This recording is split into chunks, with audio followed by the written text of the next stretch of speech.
Vous avez déjà vu des femmes? Oui. Attention, la vidéo qui va suivre est extrêmement choquante. Je dis pas ça pour le buzz, c'est vraiment réel. Si vous êtes un peu jeune, passez votre chemin.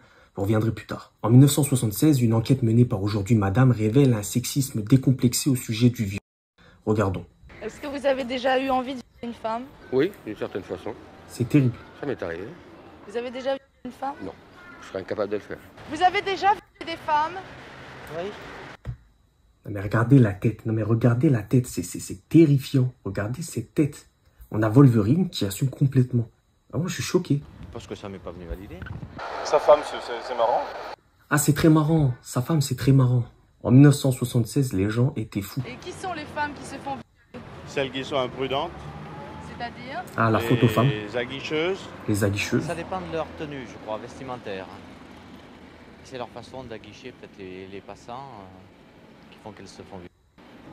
Des pauvres filles, quoi, Les pauvres filles. qui se sont laissées avoir. Hein. Celles qui veulent bien. Celles qui veulent bien se faire violer. Ah, c'est terrifiant. Une femme qui est majeure n'est pas obligée de pas être violée parce qu'elle a déjà, elle a été mariée ou elle a été avec un homme déjà. Une fois qu'elle a été avec un homme, une fois, on peut plus. C'est pas possible. Remarque, je vous dirais bien la technique pour les. On a qu'à la renverser. Ouais. Carrément, il y a des techniques. C'est difficile d'être une femme quand elle ne veut pas.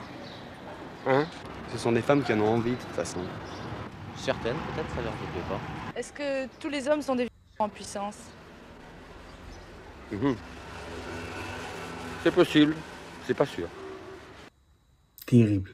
Terribles archives. Terrible. Alors maintenant, on va rentrer dans le politique, dans le social. Qu'est-ce qu'on peut dire de cette vidéo? La redéfinition du viol en droit pénal, c'est un sujet complexe, comme on peut le voir actuellement avec le procédé de Mazan. En 1976, le viol était défini dans le code pénal par l'acte de pénétration sexuelle par violence, contrainte, menace ou surprise, sans mention explicite du consentement. Ce manque de précision laisse une zone d'ombre significative qui est désormais critiquée. Aujourd'hui, le droit pénal français, avec l'article 222 alinéa 23, reste en dessous des évolutions juridiques qu'on peut voir dans d'autres pays européens. Par exemple, en Suède, Espagne, Grèce et Danemark, le consentement explicite est désormais une condition sine qua non pour qualifier un acte sexuel de viol. Cette évolution vise à protéger les droits des victimes en excluant toute ambiguïté sur l'absence de consentement. La terrible enquête qu'on vient de voir de 1976, elle montre un terrible sexisme profond, où les réponses des hommes interrogés, qu'on pourrait qualifier de bêtes à ce stade-là, révèlent une compréhension troublante du viol. Les réponses montrent une tendance à blâmer les victimes, une attitude encore trop répandue aujourd'hui. Les stéréotypes mis en avant, imprudentes, aguicheuses, se sont laissées avoir. Ça montre une culture de la culpabilisation des victimes qui persiste dans certains discours et on peut encore le voir actuellement. Le fait que ces opinions soient exprimées publiquement en 1976, ça montre aussi l'ampleur du problème. La minimisation du viol et la culpabilisation des victimes, c'était largement accepté. Ils avaient un manque de sensibilisation et d'éducation sur le consentement et les violences sexuelles. C'était totalement banal.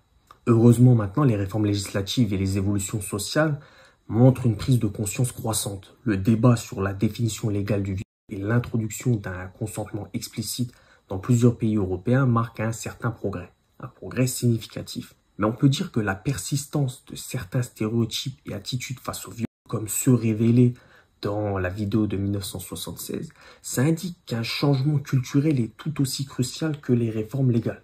L'évolution de la législation est essentielle, mais elle doit être accompagnée d'un changement profond dans la perception sociale du viol et du consentement. La manière dont la société évolue en matière de respect des droits des victimes et de compréhension du consentement est un baromètre de la maturité de notre justice sociale. Tout ça pour dire qu'avec les discours de 1976 et les réformes contemporaines, il est clair que des progrès importants ont été réalisés, mais qu'il reste encore du chemin à parcourir. Il en reste toujours. Le débat actuel autour de la redéfinition du permet la révision approfondie des lois et d'une transformation continue des attitudes sociétales. Je vais vous poser une simple question. Quelles leçons pouvons-nous tirer de cette évolution et quel chemin reste à parcourir pour garantir une véritable justice pour les victimes? Le débat est ouvert, répondez-moi en commentaire, dans le respect bien sûr.